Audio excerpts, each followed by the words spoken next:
So hey everybody, welcome to ARE Live. I'm Mark Tier, the founder of Black Spectacles. And during our webinar today, we're going to review some of the most important concepts of the construction and evaluation exam as we work through some exercises and questions with one of our virtual workshop instructors, Jory Colarusso. Today, you're going to get some extra CE practice as well as a preview of our virtual workshops because, as I mentioned, Jory's one of our instructors. So should be a really good session. A couple of updates. If you're new to joining us here at Black Spectacles, we're the first ever NCARB approved online test prep provider for all 6 of the ARE 5.0 divisions. We offer a comprehensive test prep for the ARE with video lectures, practice exams, flashcards, and virtual workshops. And it's all available online and with memberships available for either individual architects or firms or AIA chapters or schools. So if you want to learn more about that, you can go to blackspectacles.com and click ARE Prep to find out more about our offering. As a reminder, we're proud to have launched our ARE Guarantee. We're confident, or so confident, that if you use our expert membership to the fullest, that you'll pass the ARE. And if you don't, we're putting our money where our mouth is and paying for your retake. So to learn more about how that works and how to qualify for it, you can go to blackspectacles.com and look for the ARE Guarantee page. As I mentioned, we have group memberships as well. So if you want to learn more about those, you can go to blackspectacles.com and check out the pricing section. And whether you're a firm or you're an AI chapter or you're a school, you can learn more about it there. Our next ARE Live broadcast is going to be on September 16th. And we're going to be hosting a really interesting panel discussion on testing strategies for ESL candidates or English as a second language candidates. This is frequently noted as a pain point for some folks. So we're going to have some guest speakers join us, and they're going to share their experiences with the licensure process as a non-native English speaker. And they'll share some tips on how to approach the exam and how to overcome the language barrier. So it should be a really good session. Don't miss the episode, certainly for next month. Today, we're going to be engaging during this webinar exclusively on our ARE community, which is online. So if you go to community.blackspectacles.com and you scroll down there, we have the today's ARE Live thread kind of pinned to the top there. It says ARE Live Construction and Evaluation Exercise 21. And if you click there, you can leave a comment or ask any questions. Everyone who posts in that thread today will be eligible to win a free Black Spectacles t-shirt. So head over there, and all you have to do is say hello. You don't even have to have a great question if you don't have one, but just say hi, and that'll enter you into our little giveaway for the t-shirt. Let's see here. What else can I tell you? Today we have a special discount on all Black Spectacles ARE Prep memberships to share. We'll share that coupon code at the end of the show, so stick around for that. My guest today, of course, is Jory Colarusso. Jory is an architect at Liederbach and Graham Architects here in Chicago, where she specializes in custom residential architecture throughout the Midwest. As I mentioned at the beginning, she's also a CE workshop instructor for Black Spectacles and has been doing that since the beginning of the year, which and her sessions have been noted as very, very good, very helpful, and so forth. So really happy to have you today, Jory, join us. And with that, Jory, I'll hand it over to you. Thank you so much. Thanks for having me. I'm excited to be here.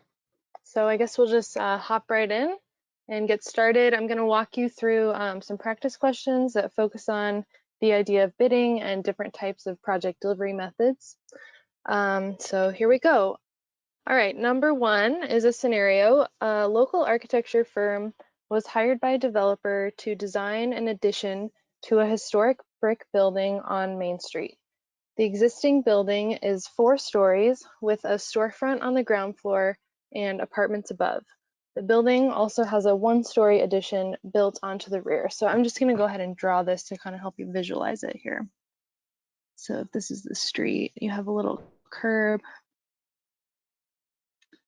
building, a little wonky, and then it's got a 1-story addition on the back. So this should be, these should all be equal, but you get the point. So anyway, the architect proposes a 3-story addition on top of the existing 1-story addition to create a building with 4 equal stories. So this is the proposed portion here, that portion. Okay, so then these ones are, this will allow for more residential space. So this is residential here, and then this is that commercial.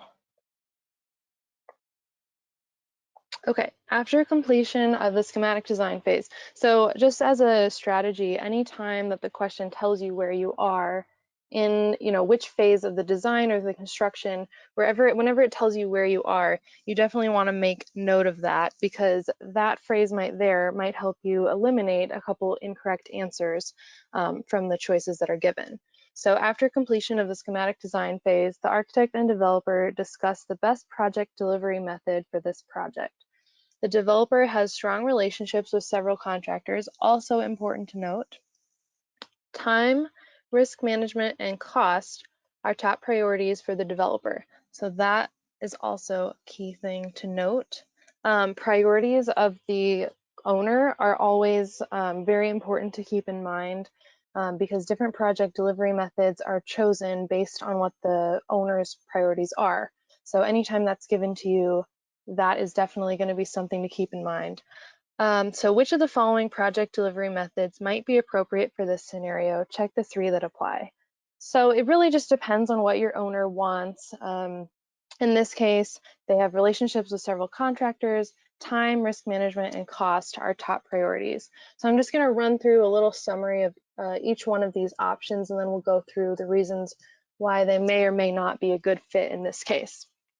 So design, bid, build, I'm sure everyone's very familiar with this, pretty standard. An architect does the drawings, assists to bid the project out, a contractor is selected, and the contractor builds it. It's pretty straightforward, common way of doing things. This is a good one to use if cost is a priority, because you're getting multiple bids from multiple contractors. It's competitively bid out, so you can compare those bids and hopefully get the best price. So that might be something to consider here, since cost is a top priority for the owner. B, multiple prime contractors. Multiple prime is when you have a few different contractors doing different parts of the work. This might be when you have a particularly large or complex project.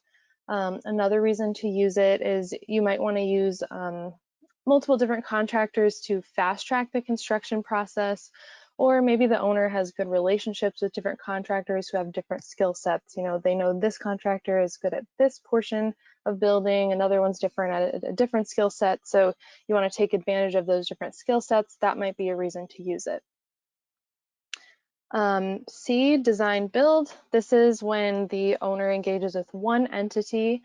Someone might want to use that to have one point of contact rather than having a separate architect and contractor. So rather than the owner having a contract with their architect and a separate contract with their contractor, it's just one point of contact. So it can be a little bit easier from that perspective. This is often used when minimizing risk is a priority of the owner, as well as having a clearly defined cost for construction from the very beginning, because that's something that's typically discussed earlier on. There isn't really like that bidding phase, so that's something that's established early on. So something to keep in mind, since cost, again, is a priority for our owner in this case. The next one, D, construction manager is constructor. This is when a construction manager is brought on, usually during design, to provide input on constructability and cost. The CMC does become the builder, and typically there's a guaranteed maximum price, or GMP, based on the design documents. So this might be used when having that clear understanding of cost or schedule earlier on is important to the owner. So again, in this case, time and cost are a priority for the owner. So that's another thing to take note of. The next one, integrated project delivery.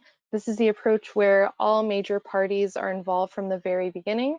So the idea is that everyone can give inputs early on to maximize the value for the owner and hopefully have a smoother, more efficient process overall.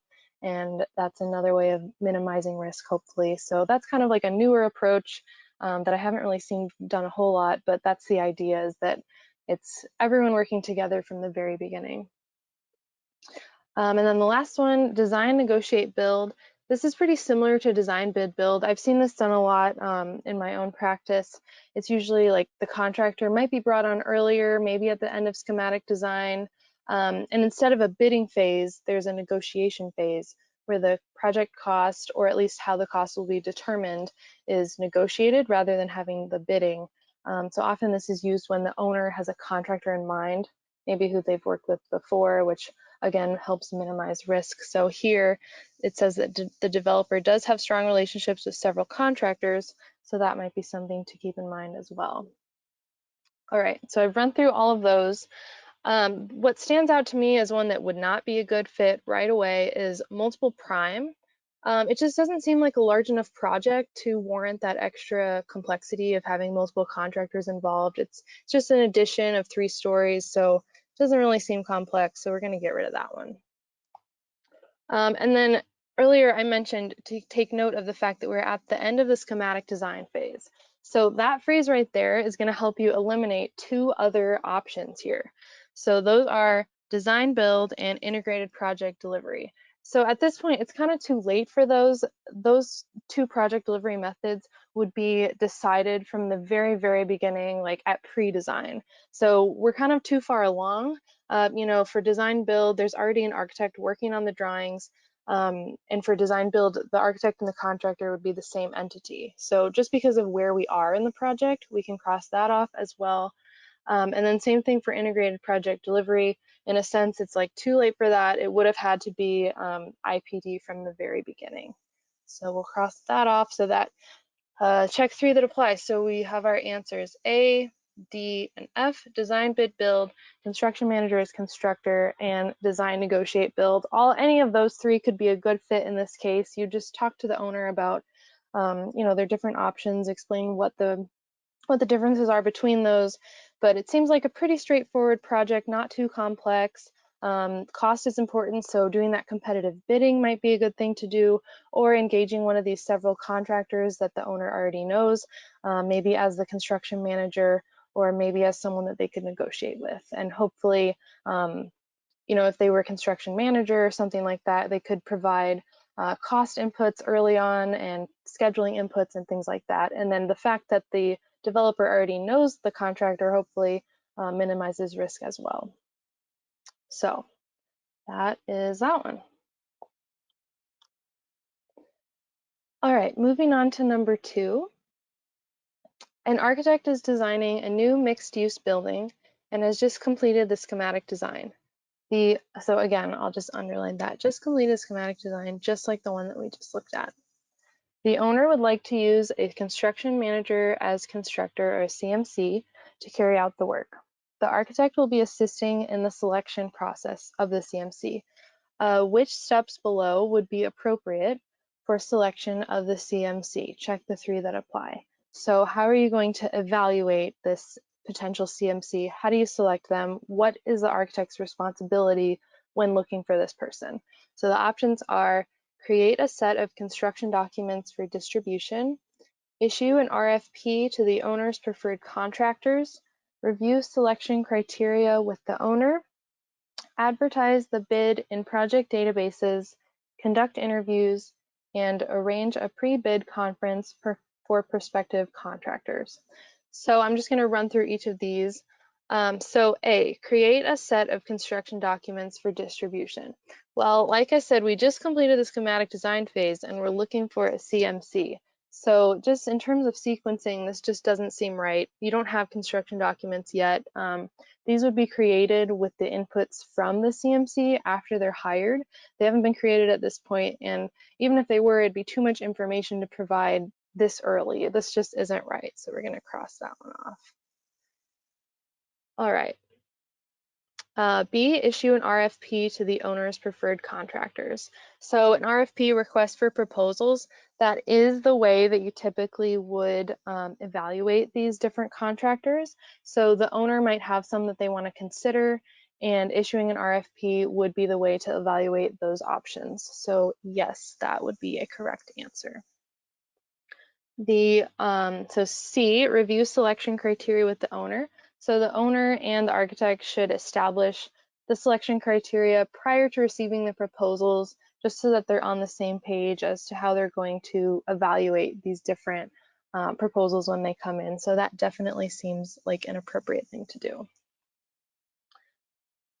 D, advertise the bid in project databases. So a word that should stand out to you right now is bid. So we just completed the schematic design and we're doing we're doing an RFP for a CMC. Nothing about that is bidding. Basically, when you do a CMC, you don't do the bidding phase, you do the request for proposals. So you wouldn't advertise the bid in project databases, especially because this is something that might be by invitation rather than just like open to anyone. So that can be eliminated as an option. E, conduct interviews. So this seems like it would definitely be a good thing to do. It would be important to meet the team and have them go over their proposal and answer any questions. You want to get to meet them face to face, especially if it's someone you've never worked with before. For both the architect and the owner, you want to make sure it's a good fit and just make sure there are no red flags. You want to meet them in person. So absolutely, you would want to do that.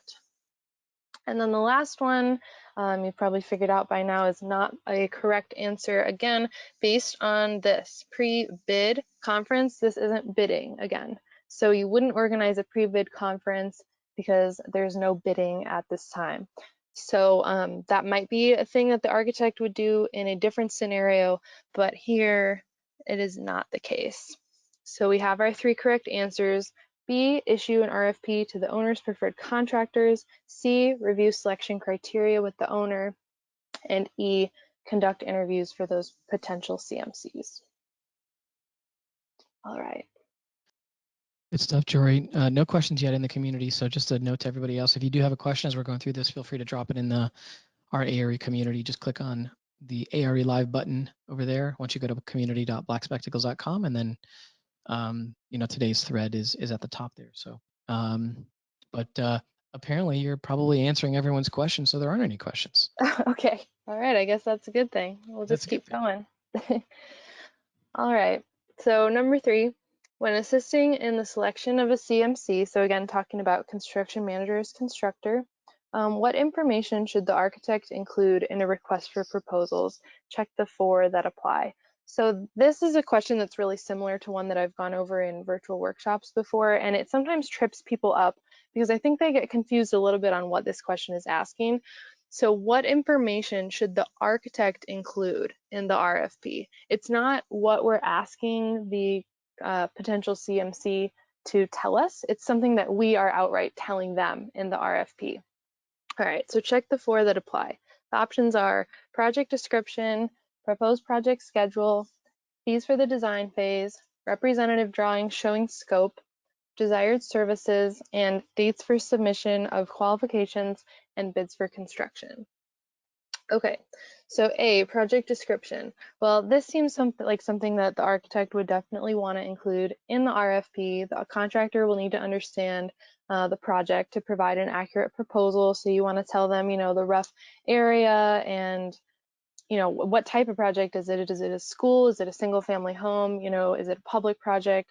They just want to know a little bit about the building and the site, things like that. So of course, that would be something to include.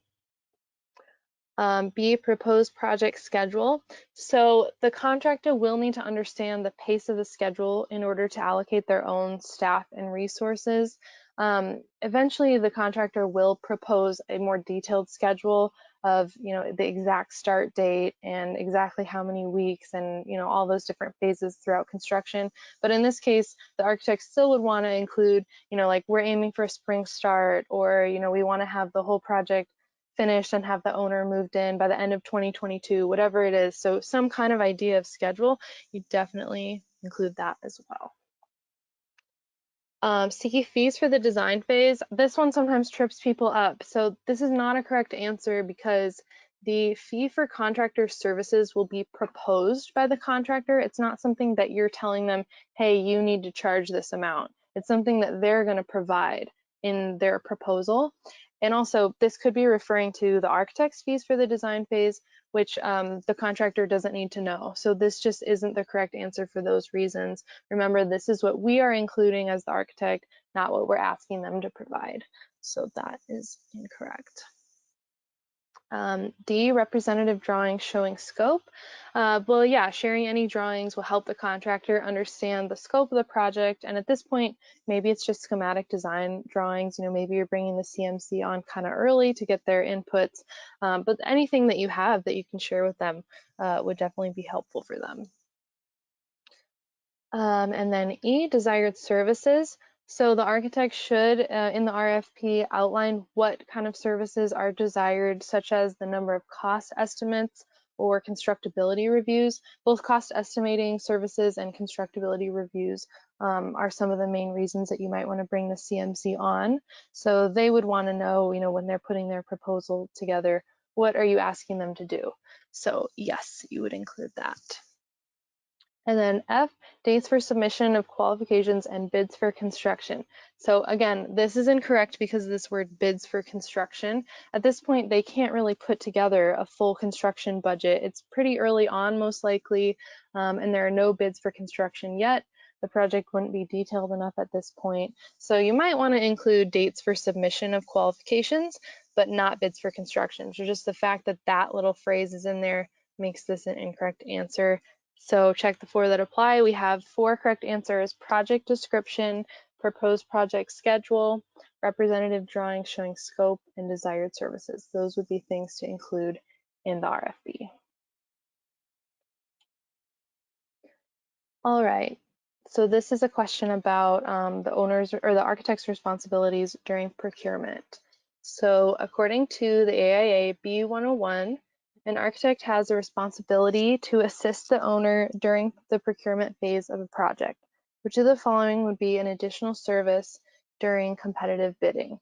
So I'm just going to take this time to say, please make sure for the CE exam, and I think it probably would be helpful on several other exams, please make sure to read the B101, the A101, and the A201. I know there's like a lot of legal jargon in there. It's several pages each, but really important to make sure you do that, particularly for this exam.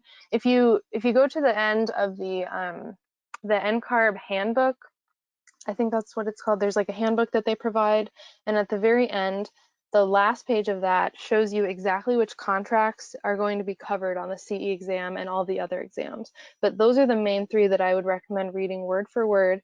And I've included a little portion of the B101 here just to show you that it's certainly possible that on the exam you're going to see questions that come directly from the contract. So if you've read it through and you have a pretty good understanding of what's in there, it should be pretty easy to answer a question like this. So I'll go through each of these and kind of show you how it ties directly to the contract. So which of the following would be an additional service during competitive bidding? So procurement is when the architect is assisting the owner in finding a contractor. Since we're using the B101, it's safe to assume that it's likely design, bid, build. So sometimes procurement looks a little bit different in different project delivery methods, but here we're just going to go with that traditional design, bid, build. So we'll go through each of these. A, distributing the bidding documents to prospective bidders. So yes, this would be the architect's responsibility. Whatever those means are, like a database, or maybe they come to your office to pick up the drawings, whatever it is, the architect does distribute those documents to the prospective bidders. So that would be I guess an incorrect answer here because we're looking for which of the following would be an additional service. So not that one, because that's a typical thing that the architect would do. And if we just tie that into the contract here, the architect shall assist the owner in bidding the project by facilitating the distribution of bidding documents to prospective bidders. And for anyone who maybe is just listening in, this is in the B101 3.5.2.2.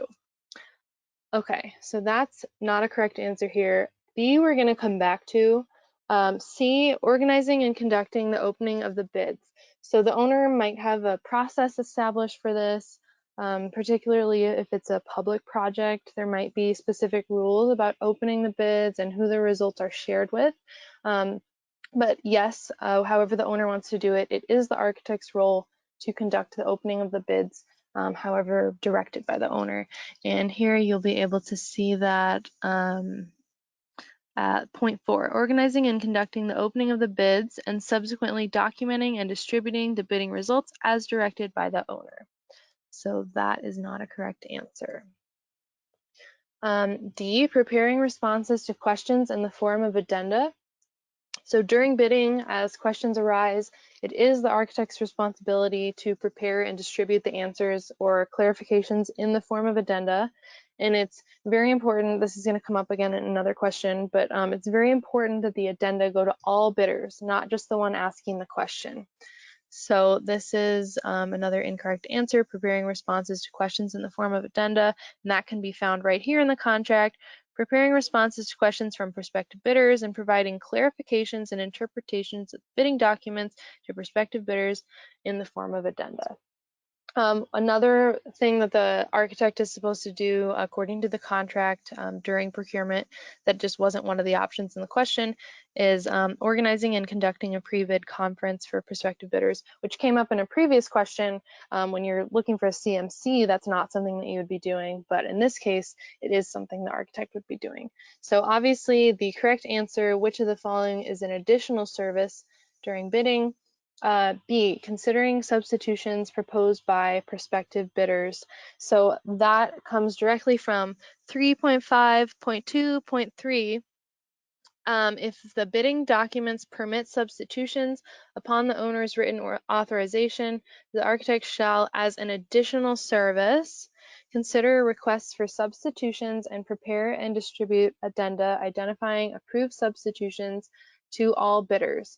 So this is when a bidder would like to propose a substitution, and considering that takes extra time and is outside of the normal scope of services, it's therefore considered an additional service. And just something to note, if this is something that the architect is providing as an additional service, it is similar to addenda, because if you are going to do this, the substitutions are communicated through addenda identifying approved substitutions to all prospective bidders. So I just thought that was a good one to include, because it shows you that if you're familiar with the contract, these answers are right in there. So this is something that you could expect to see on the ARE as a question that just comes directly from the contract. All right, moving on to number 5. In a project using the design bid build project delivery method, which of the following items should be included in the prime contract between the owner and the contractor?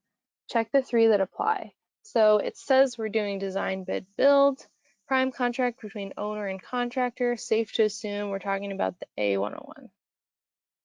All right, so which of the following are within that A101? All right, the options are date of substantial completion, schedule of values, allowances, signature of owner, architect, and contractor, alternates, and lists of subcontractors. So we'll go through each of these. So A, date of substantial completion. This is something that would typically be included in the contract. If this date changes at any point, the contract would be updated to reflect that revised date. But it's such an important date to keep track of and have documented, especially because that's when a lot of like warranties and things like that kick in. So yes, that is something that should be in the contract. B, schedule of values. This is a tool provided by the contractor for the owner and the architect to gauge progress in the work. So it would include the contract amount and show how that's been adjusted by change orders up to that point. So it's just kind of like a snapshot of where you are at that time.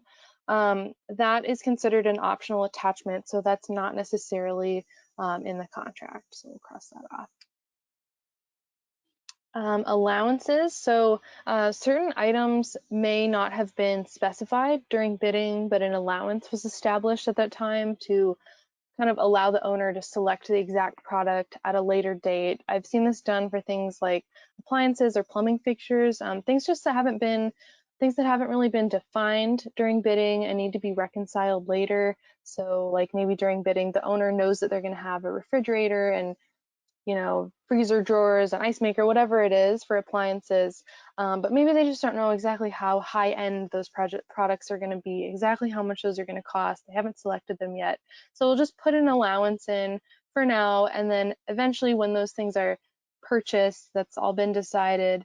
That will be the difference between the estimate, which was like a placeholder, and the actual value will be reconciled by a change order eventually. So it's a placeholder until then, and yes, that does become a part of the contract.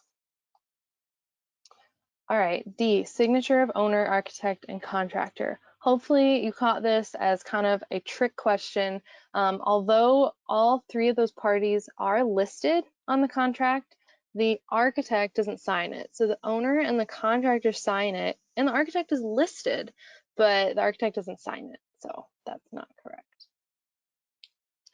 All right, and then E, alternates. So the owner might elect to include alternates in the contract that are within the budget. So during bidding, maybe the architect wants a price, or sorry, the owner wants a price for doing an upgrade to Windows or something like that. They're not sure if they're going to do it. They just want to see a price. So the bidder would list that as an option. That's an alternate. And if the owner accepts that, it becomes a part of the contract. So yes, that would be included. And then the last one, F, list of subcontractors. This is an optional attachment. It's a lot of information, potentially a lot of people to list. It's just not typically included. And that might be like an evolving document. It's just not really something that needs to be in the contract. So it's optional, but not necessarily. So the three correct answers here are date of substantial completion, allowances, and alternates. So it would all be typically included in that A101 contract. All right, moving on to number 6. An architect is designing a new multifamily housing project in Illinois. The team is preparing the contract documents. So again, that's where we are in the project. The team is preparing the contract documents. And the project will be using the design, bid, build project delivery method. Which of the following are not included in the contract documents? Check the two that apply. So the options are drawings, addenda, specifications, instructions to bidders, bid security form, and contract modifications. So contract documents are all documents creating the legally binding relationship between the owner and the contractor. So I'll write out what this includes. So contract documents typically include contracts, such as the A101, general conditions, etc. So that's something that would be part of the contract documents. Another thing would be drawings. Another would be specifications, addenda, and contract modifications.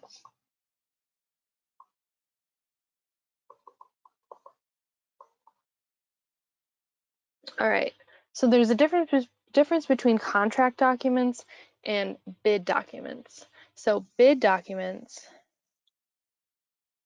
there's a lot of overlap. So bid documents do include drawings, addenda, specifications, but also bid documents such as advertisement to bidders, instructions to bidders, bid forms, bid security information. So those bid documents are not a part of the contract documents. It's basically just referring to things that are assisting during the bidding process, but that's pretty much all that they're tied to. That's what they're good for. They don't become a part of the contract documents. So if we look at the answers here, D and E would be incorrect. Instructions to bidders and bid security form, those are a part of the bid documents. They're not a part of the contract documents. So drawings, addenda, specifications, contract modifications. Those are the answers here that would not, I'm sorry, which of the following are not included in the contract documents? So these are the answers. Instructions to bidders, bid security form. Good reminder to always make sure you are answering the question. Check the two that apply. So the answers are D, instructions to bidders, and E, bid security form, not included in the contract documents. Hey, Jory, we did have a question on question number 5. Oh, sure, I can go back. The question was, I didn't understand the logic to the schedule of values not being included in question number 5. Okay, sure. I mean, you can chime in if you have a better answer, but basically, it's just not a part of the A101. It's important to use it, and I think there are like other AIA forms that can go along with the schedule of values, but it's Mhm. not included in the A101. So it's an optional attachment to that A101. It's something that will be used during construction, but the question is asking what's included in the prime contract, and that's just not one of them. Got it. That's a great one. That Thank you. makes sense. Yeah, Appreciate it. Yeah, appreciate that, hopefully. Jory. Hopefully that was clear. But any questions like that, it's just best to always just go back directly to the A101, make sure you read it, even though it's super long and annoying. Um, it's important to do that. I know I personally learned a lot just reading the contracts, things that I just didn't learn in school and didn't learn in real life. I had a lot of questions that were just answered by reading the contracts. As long as it took, it was still important to do. Great advice. Thank you. Um, yeah, okay, so number 7, during the bidding process, a bidder notices a discrepancy between the plumbing drawings and the architectural drawings.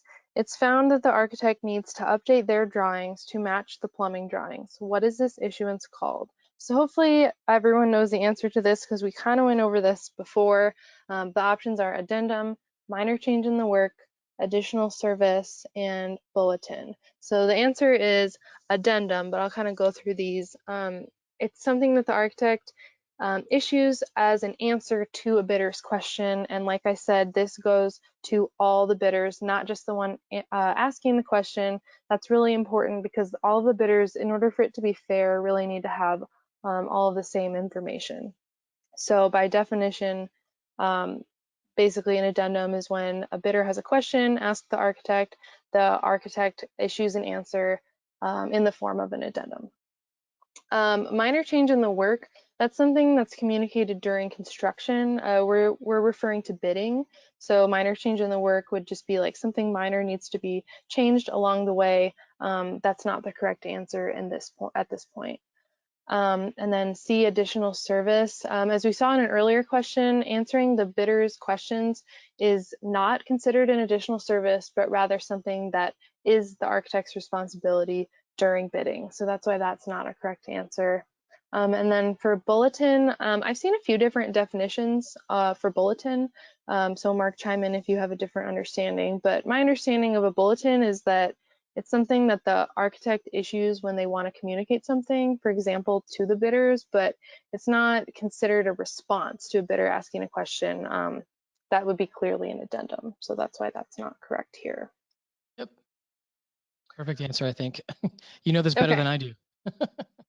Well, a bulletin, that's not really something that I have ever seen used as a term in real life, but I have seen it show up on like ARE questions. So I think it's just kind of like issuing issuing information, but not necessarily as a response to something. That's the distinction that I understand anyway.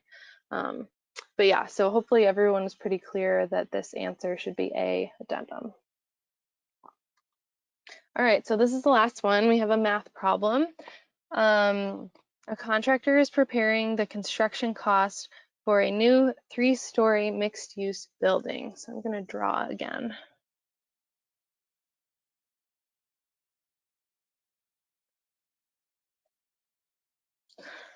Okay, the first floor will be white box retail at $130 per square foot. So retail, 130 per square foot. The top 2 floors will be office space at 160 per square foot. 160 office. Okay. A portion of the first floor is only 1 story, so the first floor area is 40% of the total building area. So instead, it probably looks something like that. So you have a portion that's just 1 floor. So this makes up, they're telling you that this makes up 40% of the total building area. The total square footage of the building is 11,585 square feet. What is the total construction cost of the building? Round to the nearest dollar. All right. So how I would approach this is first I would try to find how much the retail area is going to cost. So I would take the area and multiply that by 0.4, so 40%.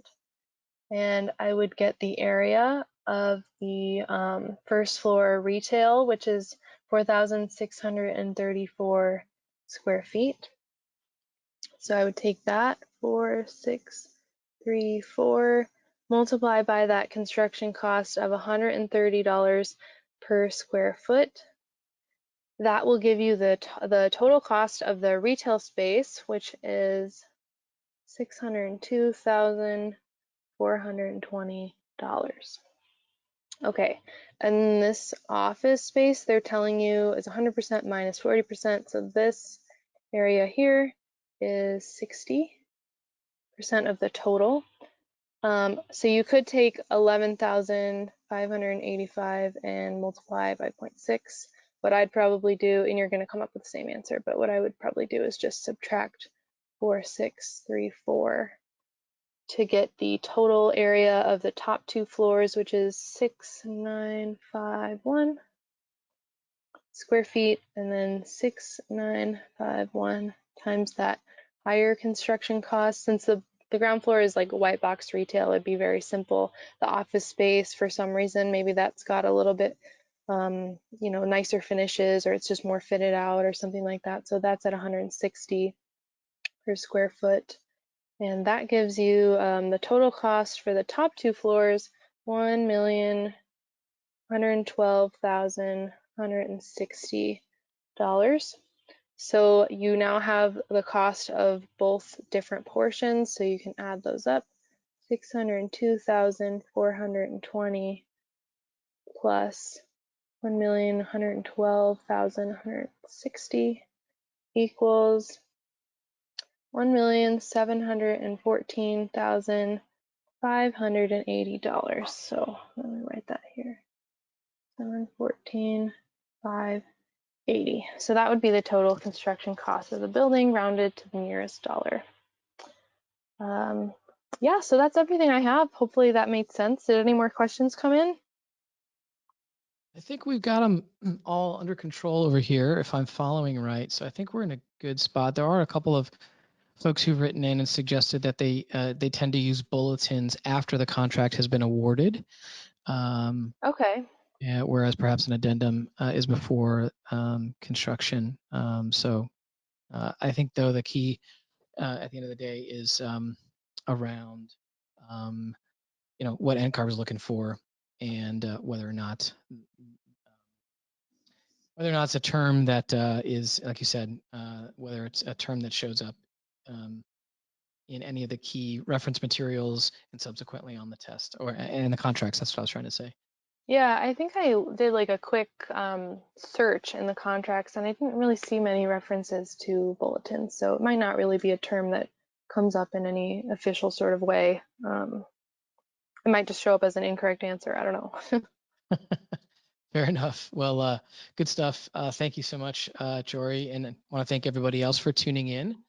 I mentioned earlier that our next ARE live broadcast will be on September 16th of 2021 here. We'll be just discussing ARE testing strategies for when English is not your first language. We're going to post a link to register in the chat box here and go to webinar, or you can go to blackspectacles.com/ARE-LIVE to sign up for that episode and any of the future ones that we have. We also post all the recordings, so you can check out any of the older ones. As I mentioned at the top of the webinar, we've launched our ARE guarantee. We're so confident that if you use our expert membership to the fullest, you will pass the ARE, and if you don't, we'll pay for your retake. So to learn more about how to qualify for the guarantee or to check out any of our memberships, you can go to blackspectacles.com, and under the ARE prep heading, you'll find a section on our guarantee as well as pricing. We just shared a link as well The lucky winner, I mentioned that we would have a t-shirt giveaway today. So the lucky winner of a Black Spectacles t-shirt is Ryan L. Ryan will reach out to you via email to get your size and shipping information.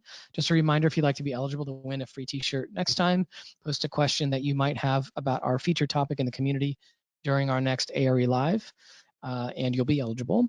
And again, at the end of the day, the community is not just for ARE Live. It's a place where you can go to ask questions as you're studying and get answers. We have experts, licensed architects who are tuning into the community and are there to answer your questions. So it's a great resource for anybody, and it's free.